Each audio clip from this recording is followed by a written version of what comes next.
En Éthiopie, les rebelles menacent de marcher sur la capitale Addis Abeba. En Guinée-Conakry, le RPG sort du bois et demande la libération de l'ancien président Alpha Condé.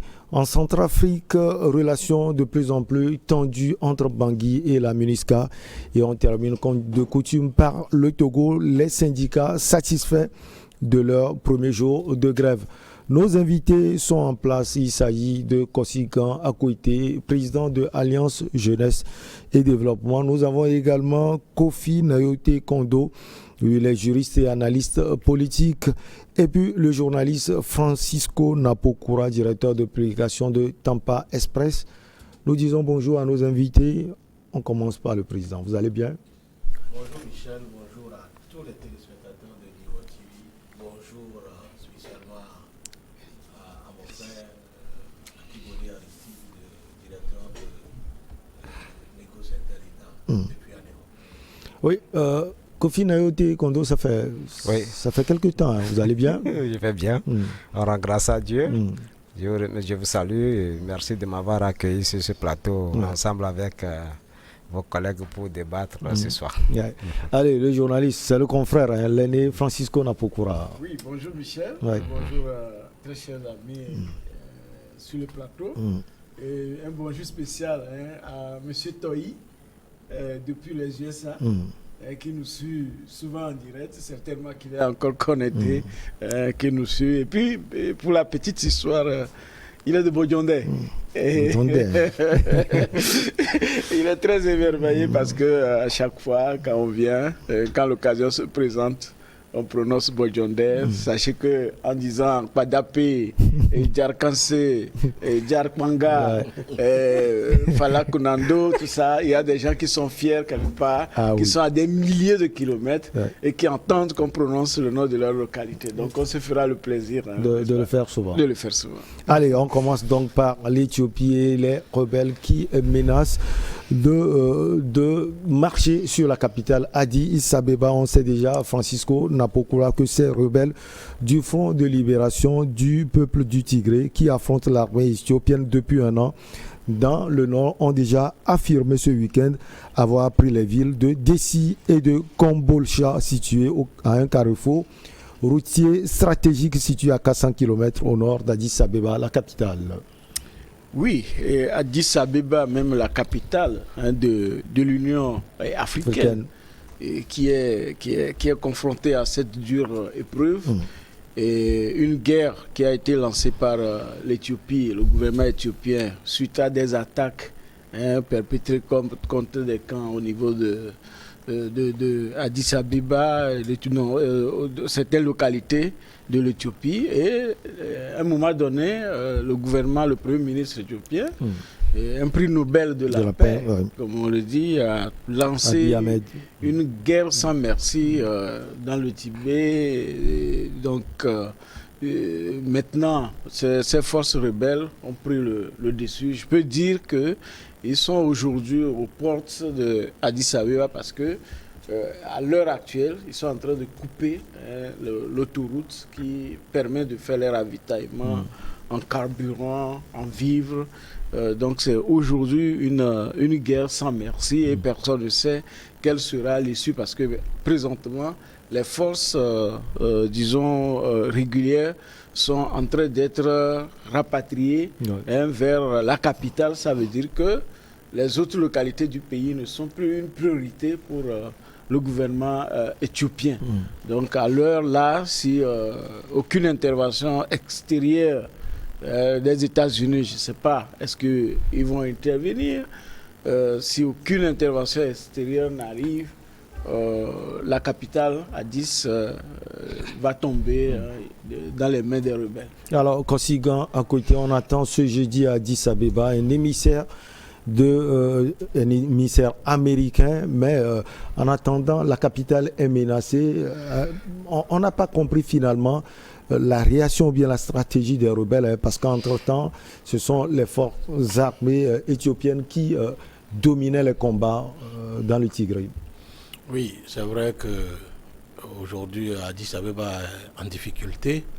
Les forces rebelles, entre-temps, se sont revigorées. sûrement qu'ils ont eu des armes et des hommes, surtout avec cette alliance qu'ils ont nouée avec un nouveau groupe rebelle, Onomo, je crois, et qui leur prête main forte. Mais cela dit essentiellement, d'abord, je crois, aux revanches que prennent les Tigréens, puisque n'oublions pas que ce n'est qu'en 2018, ils ont perdu le pouvoir. Et donc, ils ont leur attache, tant sur le plan national qu'international.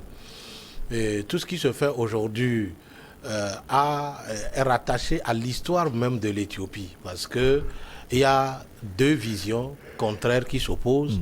Il y a d'abord ceux qui jouent à l'indépendantisme et l'autre qui joue au nationalisme. Pour Abiy Ahmed, il veut jouer sur un État central avec des États fédéraux pour gouverner et gérer l'Éthiopie. Et il y en a d'autres qui inculquent à leurs sympathisants cette idée d'indépendantisme. Or, en fait, c'est des gens qui sont en train de prendre du revanche sur le fait d'avoir perdu le pouvoir. Et n'oublions pas que cela ne se fait pas sans l'aide des pays étrangers. Sûrement qu'ils ont leur intérêt qu'ils ne trouvent pas avec Abiy Ahmed et il attise le feu. Mais on a vu l'Érythrée qui était du côté d'Abiy Ahmed.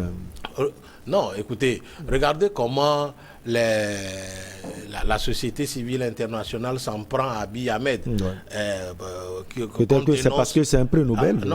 Qu'on dénonce pour les exactions. Mais quand il y a conflit, je crois qu'il y a trop de business des droits de l'homme. C'est-à-dire, on crie sur le pouvoir central sans pour autant mettre un peu de lumière sur ce qu'en font les autres. Est-ce que les rebelles agissent? L'agissement des rebelles, est-ce que c'est constitutionnel? Est-ce que ce qu'ils font est réel? Tout est parti par, je crois, une attaque contre un camp militaire dans les Tigray. C'est tout ce qui a fait tuer même des donc c'est tout ce qui continue jusqu'alors. Maintenant, est-ce que l'envoyé américain peut mettre fin à ça? Je ne crois pas. Et c'est là où je décris aussi l'opinion internationale, où ils regardent les choses se détériorer complètement avant de convoquer des assises à l'ONU et autres. C'est le moment d'agir, c'est le moment d'appeler les frères ennemis autour d'une table pour régler ce problème, pour qu'au moins on revienne à la démocratie et que l'Égypte puisse se gouverner, l'Éthiopie plutôt, puisse être gouvernée dans la démocratie et en respectant aussi les droits de l'homme. Kofi Nayote Kondo, le gouvernement du Premier ministre Abiy Ahmed dément l'avancée de ces rebelles, mais en même temps a décrété l'état d'urgence. Ce n'est pas contradictoire? Non, en fait, dire que c'est contradictoire, c'est trop juger le comportement du politique, puisque il est le Premier ministre, il est aujourd'hui le chef de gouvernement, il veut voir comment la chose doit se faire. Et vous allez voir par rapport à sa stratégie, c'est pareil comme la stratégie avancée tout récemment par le président centrafricain, et qui a prononcé un cessez-le-feu au même moment qu'il a allumé la braise. Donc, du coup, il n'est pas encore en contradiction avec lui. Quand le camp ennemi avance les propos de pouvoir gagner le terrain, il est en droit de dire non, il n'avance pas. Mais également, il veut quand même trouver qui sont les troupes qui avancent sur la capitale. Et c'est pour ça qu'il a décrété l'état d'urgence pour pouvoir analyser un peu la chose et voir comment le mouvement se perd sur le terrain. Je crois que notre collègue a bien fait les analyses et il a souligné beaucoup de choses qui rentrent en ligne de compte de l'analyse de la crise. Et notamment, je pense qu'aujourd'hui, ce qui envenime la crise en Éthiopie, c'est le comportement de la communauté internationale. Des réactions. Et quand ça arrive comme ça, les gens attendent de négocier avec les partis protagonistes pour voir qui sera le plus offrant. Et puis, c'est avec ce camp-là que la communauté internationale va soutenir fondamentalement. Vous allez voir, quand vous comparez un peu l'Éthiopie, la crise éthiopienne aujourd'hui à la crise libyenne, vous allez comprendre beaucoup de choses. Et puis, quand vous prenez ça, vous comparez un peu à tout ce qui s'était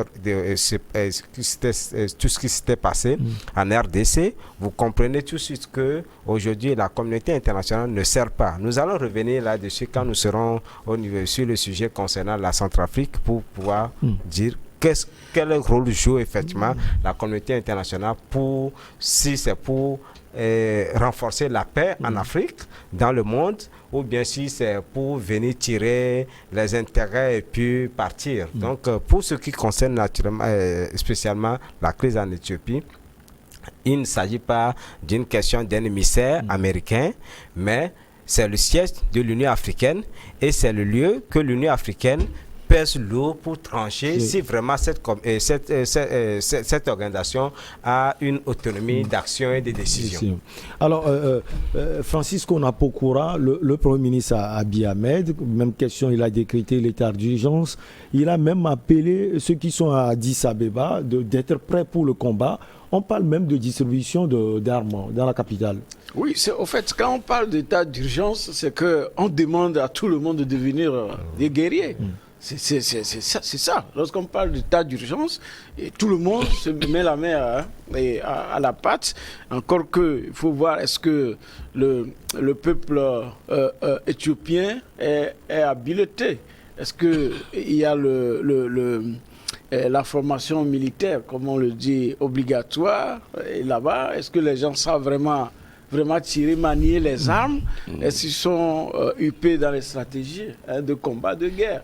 D'accord. Ce qui est choquant, quand vous voyez déjà, même l'ambassade des États-Unis est en train d'évacuer ses ressortissants. Ce qui veut dire qu'inéluctablement, on s'achemine vers une prise d'Addis Abeba.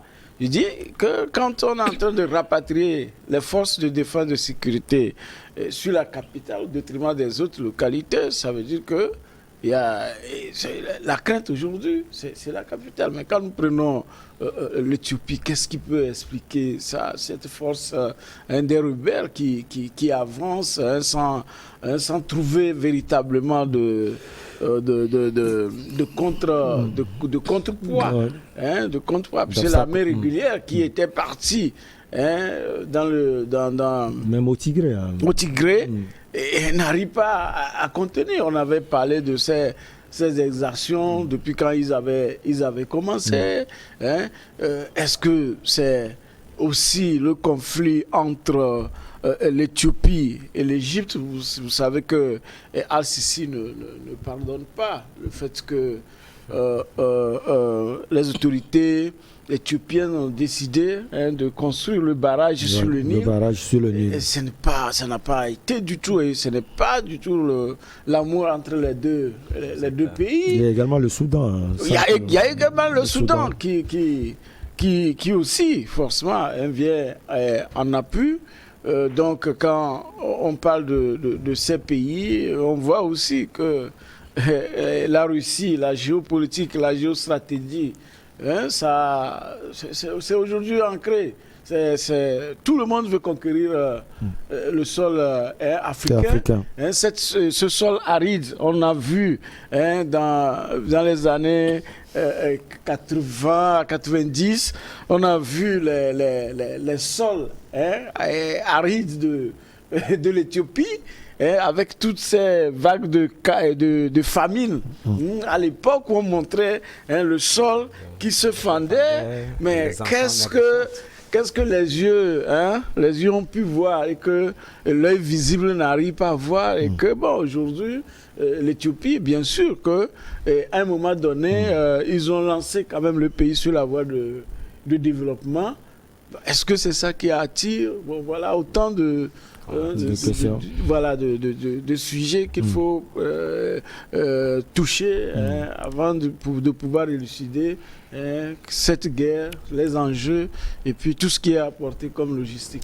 Qu'est-ce qui reste à faire au Premier ministre Abiy Ahmed, selon vous, considérant à côté? Oui, avant de rebondir d'élaborer sur votre question, il faudrait aussi dire que le fait, ce repli tactique de l'armée éthiopienne est dû essentiellement à la faiblesse de cette armée-là, qui est gangrénée par cette histoire d'appartenance ethnique. Il y a aussi ça. C'est-à-dire que il y a des éléments de cette armée-là qui ne se reconnaissent pas dans la guerre d'Addis Abeba. Il y a aussi ça, qui fait que l'armée n'arrive pas à faire ce qu'elle devrait faire en ce moment-là pour établir l'ordre. Il y a aussi cette... Vous le permettez? Non, il y a aussi cette attaque. On marque la petite pause, on revient, continue un peu avec l'Éthiopie puisque c'est un sujet passionnant.